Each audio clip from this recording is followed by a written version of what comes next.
افتحي الباب يا وسخه يا زباله، افتحي الباب يا حيوانه، افتحي عشان ما تكسروش على دماغ اللي جابوكي. عايزه ايه يا جميله؟ خير يا حبيبتي.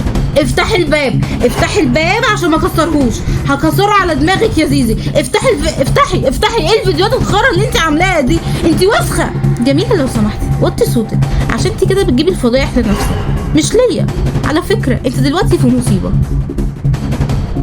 ما هو علشان انت واحده وسخه واهلك معرفوش يربوكي.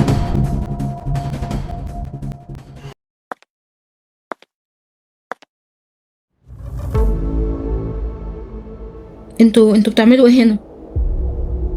هي الصور الوسخه والفيديوهات الوسخه اللي انا شفتها دي انت يا جميله؟ انت يطلع منك كل ده؟ لا انا مصدومه. جميله بنتي يطلع منها كل ده؟ ردي عليا، ردي، الكلام ده حقيقي ولا لا؟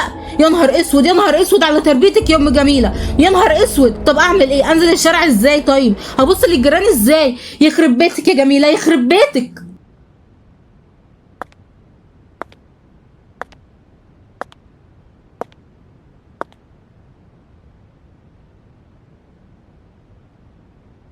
مين حضرتك؟ انا ابو جميله. الصور والفيديوهات الخرا اللي انا شفتها دي هي دي تربيتك يا هانم؟ تربيتي؟ طب وانت كنت فين؟ هو انت كنت فين وانا بربي؟ انا كنت بربي بنتي لوحدي، انا اللي بصرف وانا اللي باكل وانا اللي بعمل كل حاجه. انت بقى كنت فين؟ طبعا ما انت مش عارف ترد، هترد تقول ايه؟ رميت عيالك ورحت عشت حياتك؟ انت جاي ليه؟ ها؟ جاي ليه؟ عايز ايه اصلا؟ دلوقتي بقت بنتك؟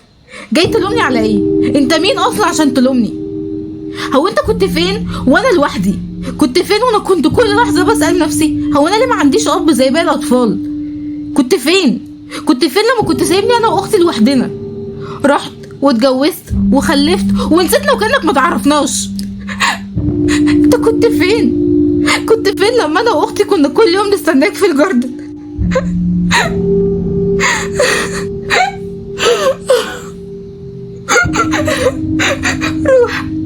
روح ادي لبنتك الحضن اللي انا كنت محتاجاه. روح.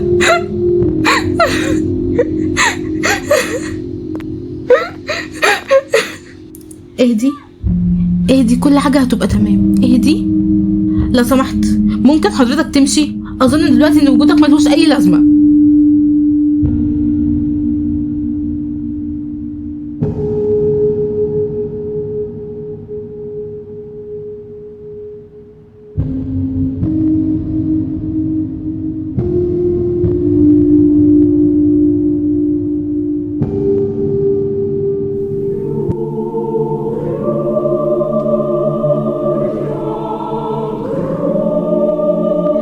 فين يا جميله؟ استني يا بنتي استني.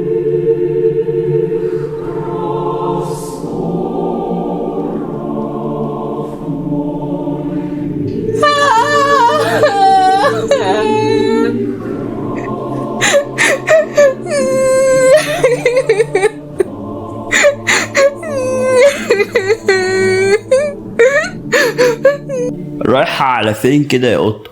ايه اللي منزلك اصلا في الوقت المتأخر ده؟ استنى ياض، مش دي البت اللي كانت صورها نازلة على النت؟ اوف، ده انت شكلك حوار. ما تورينا حاجة كده من اللي كانت موجودة في الفيديوهات اللي نزلت على النت دي.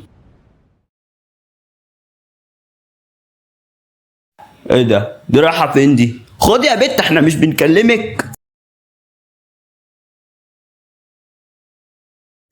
ايه ده؟ هي راحت فين؟ الله يحرق اللي جابوك، مش قلت لك تاخد بالك من البيت؟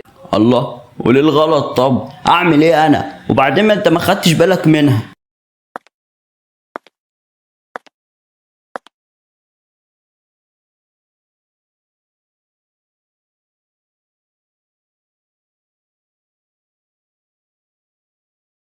ايه يا جميله؟ طمنين عليكي دلوقتي، بقيت احسن؟ ايه الدنيا معاكي؟ يعني ماشيه. من بعد حوار زيزي ده وانا ما بقتش عارفه اخرج من البيت خالص، ما بقتش عارفه اعمل ايه. حياتي ومستقبلي واحلامي وحتى طموحي، كل حاجه اتطفت. بجد انا مستنيه الوقت اللي هخرج فيه من مصر. انا تعبت، كل حاجه في مصر بقت صعبه قوي، وبالاخص بعد حوار زيزي ده. خايفه امشي في اي حته اتعرض للتحرش، لكن بصراحه بعد حوار زيزي ده انا ما بقاش فارق معايا حاجه خالص. يعني كل حاجه كنت خايفه منها حصلت. اختي ماتت واسرتي بقت متفككه، حتى انا كل حاجه وحشه حصلت لي. كل اللي انا عايزاه الفتره دي ان انا هحاول ان انا بكل الطرق ان انا ما استسلمش. برافو عليكي، وانا بجد هبقى اكتر حد بيدعمك في الموضوع ده. صدقيني يا جميله، انا تعرضت لحاجات كتير قوي لخبطتني في حياتي ولحد دلوقتي ملخبطاني، بس انا مش حاسه ان المشكله في مصر. يعني مش حاسه ان انت لما تسافري الموضوع هيتحل. لا طبعا، لما اسافر في اي دوله اجنبيه متحضره محدش هيقدر يبصلي بصه مش كويسه، ولا حد هيقدر يتحرش بيا. هلبس اللي انا عايزاه وهنزل في الوقت اللي انا عايزاه. محدش بقى هيحكم عليا من مجرد لبس او حته قماشه. هعيش الحياه بالحريه اللي انا عايزاها. هشتغل وهطور من نفسي اكتر من غير ما اسمع حد يجي يقول لي اصل البنت مكانها المطبخ. لا، هتصور صور كتير. هتصور انا في العربيه وبخرج راسي من الشباك وشعري كده بيطير ولمسات الهوا بتيجي على وشي. شعور جميل قوي. على فكره احنا هنا محبوسين. لا يا جميله، لا، انت فاهمه غلط خالص. ما ينفعش تنسي عاداتك وتقاليدك واصلك. ومين قال ان بره مفيش تحرش؟ مين قال ان الناس بره مش عنصريين وبيحكموا على الناس؟ الناس اللي بتحكم على الناس والناس اللي بتتحرش موجوده في كل حته في العالم. والحل مش في اننا نهرب، الحل في اننا نواجه.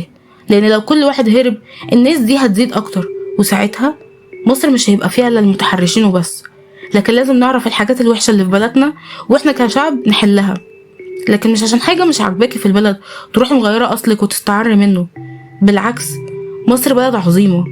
فاهماني بقولك ايه جميله؟ بقولك ايه، معدي عليكي ننزل نتمشى شويه، يعني تفكي كده بدل ما انت بقالك كتير قوي ما بتخرجيش من البيت. لا يا مريم، بالله عليكي انسي الموضوع ده خالص. انا حقيقي مش هقدر اخرج من البيت ولا هقدر استحمل نظرات الناس. كفايه الحاجات اللي بشوفها على السوشيال ميديا. بالله عليكي بقى يا جميله، عشان خاطر هنفك شويه، نخرج انا وانتي وبس، وبعدين نعرف اماكن حلوه قوي وهتدي اعصابك. هي هننزل بقى ولا ايه يا جميله؟ بالله عليكي بقى. بصي، هقفل معاكي وتجهزي نفسك اكون انا جيت عندك.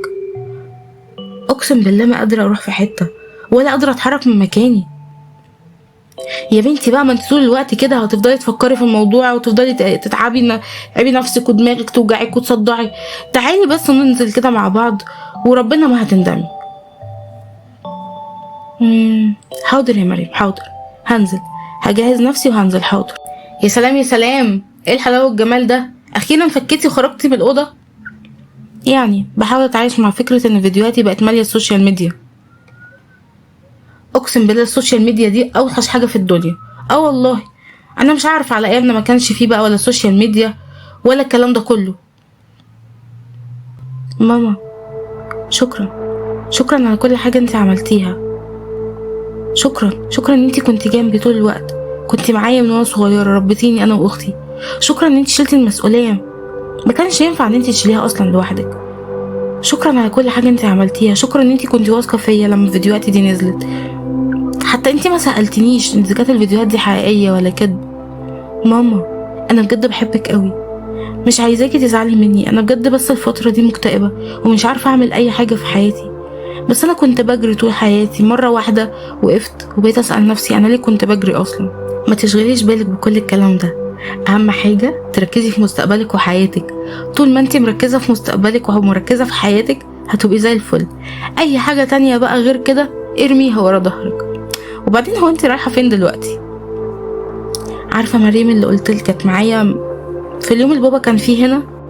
هي بقى قالت لي ان هي هتعدي عليا وننزل نتمشى شويه. ربنا يخليكوا لبعض يا رب. ماشي حبيبتي، اهم حاجه ما تخليش موبايلك مقفول، اياكي تقفلي موبايلك يا جميله، ها؟ موبايلك يفضل مفتوح، وربنا لو لقيت موبايلك مقفول انا مش هقولك انا هعمل ايه. حاضر يا ماما حاضر، ما تقلقيش عليا، انا هبقى كويسه وموبايلي هفضل سايباه مفتوح، ما تقلقيش. سلام بقى عشان مريم بترن اهو. يلا يا ماما، باي باي. ازيك يا بابا؟ عامل ايه؟ وحشتني يا بابا قوي، هتخرج امتى؟ والله ما بقيت عارف، مش فارقة، كده كده انا واثق فيكي، بسمع كلام عنك حلو قوي في الشغل، ما شاء الله عليك، بجد انا فخور بيكي قوي يا كارما. انا كنت عارف ان انت شاطرة، بس عمري ما توقعت ان انت هتعرفي تشيلي المسؤولية دي كلها لوحدك. انا فخور بيكي قوي يا كارما. شكرا يا بابا، انا كمان فخوره بيك قوي عشان عارفه قد ايه ان انت مظلوم. بجد انا مستنيه اليوم اللي هتخرج فيه. انت حياتك هنا عامله ايه؟ حقيقتي كويسة والله، الناس هنا مش وحشة برضك. في ايه يا كارما يا بنتي؟ مالك؟ انت بتعيطي ولا ايه؟ مالك يا كارما؟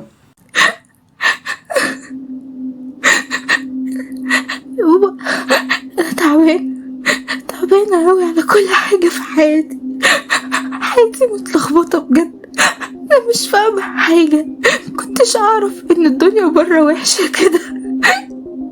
انا تعبت من الحوارات اللي موجوده في الشغل، تعبت من كل حاجه بتحصل حواليا.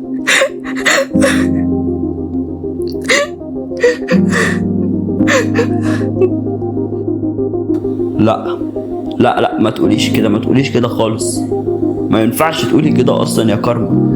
انت قوية ومفيش حاجة تستاهل انك تعيطي عشانها، خليكي عارفة ان دمعتك غالية، فاهماني؟ ايوه بس انا مش قادره، الدنيا بره طلعت وحشه قوي.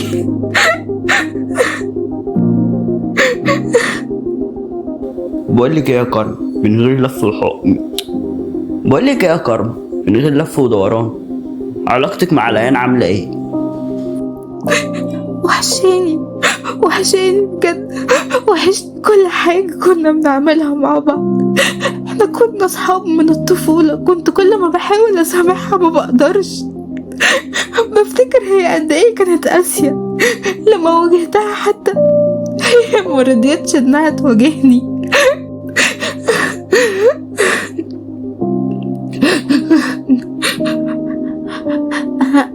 انا بحس ان انا عايزة احضنها. لما بفتكر ذكرياتنا مع بعض بتوحشني قوي. انا معرفش هي ازاي جابت القسوة دي، ازاي قدرت تعمل فيا كده. احنا كنا صحاب من واحنا صغيرين. ده انا دخلتها بيتي واكلت معايا وتربت معايا وبيتت معايا، كانت بتحكي لي كل اسرارها وانا كمان كنت بحكي لها كل اسراري. ليه مرة واحدة تأذيني بالطريقة البشعة دي؟ ليه تعمل كده؟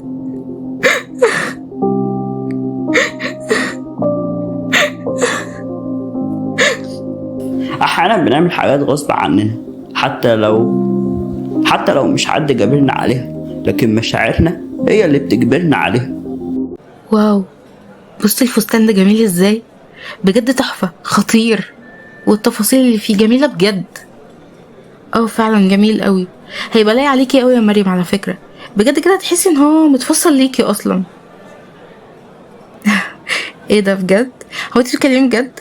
لا طبعا اتكسف البس حاجة زي كده اصلا يا جميلة، انت عارفة التشوهات اللي في جسمي. لا اتكسف، ما ينفعش. ممكن ما تسمحيش لحاجة تأيدك؟ مالها التشوهات اللي في جسمك؟ ما هو ربنا خلقك كده. جربي كده تاخدي الحاجات دي بطريقه ايجابيه مش سلبيه. يلا يا مريم، يلا، يا اما اقسم بالله لا اسيبك واروح البيت.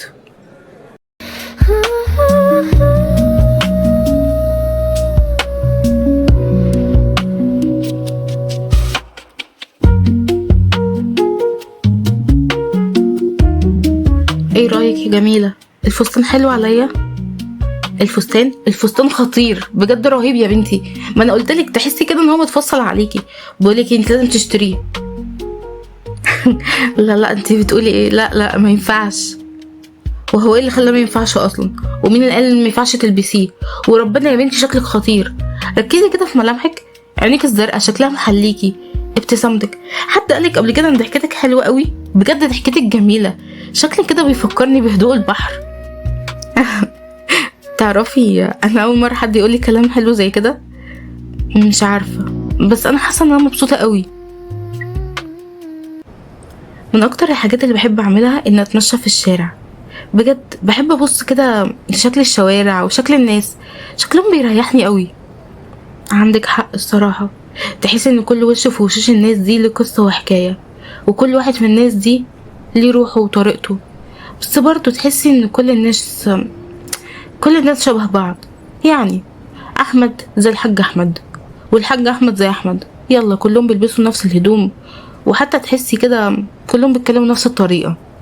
ايوه فعلا بجد عندك حق، كلهم بقوا شبه بعض، بس برضو كل واحد ليه روحه كده.